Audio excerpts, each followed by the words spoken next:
Now that the Indiegogo campaign is up for my next feature film, Rabbit Hole, I wanted to tell you guys more about the story. So not only will it kickstart a brand new movie, it'll also kickstart a trilogy to introduce 2 new horror icons to the expanding horror genre.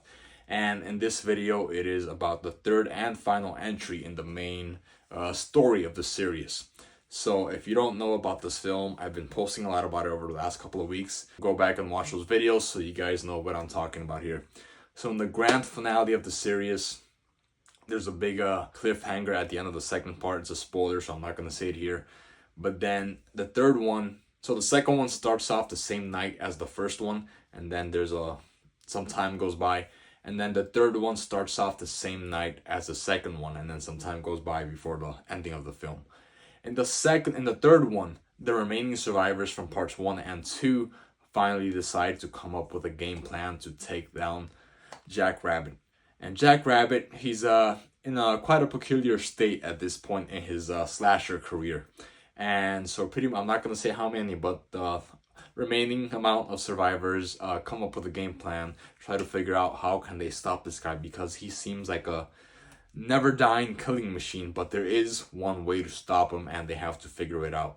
And pretty much the film is about that. It's about finally starting to heal from the trauma from the first and second part, and being open to new connections and new experiences in life, and knowing that, you know, just because these bad things happen doesn't mean you can't move on with your life and enjoy it again and have a good time.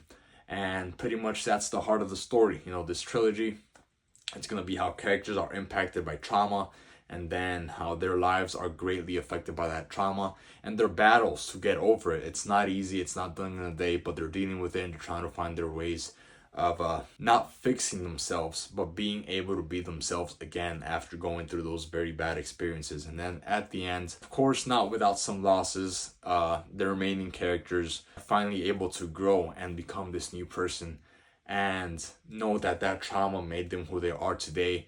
And without those unfortunate bad things happening, they wouldn't be where they are at the end of the story. And at the end of the story, maybe they are in a better place than they first started off in the first part, but they had to go through those major losses and those major unfortunate events to get there in life. And that's pretty much the overall arcing message of the film.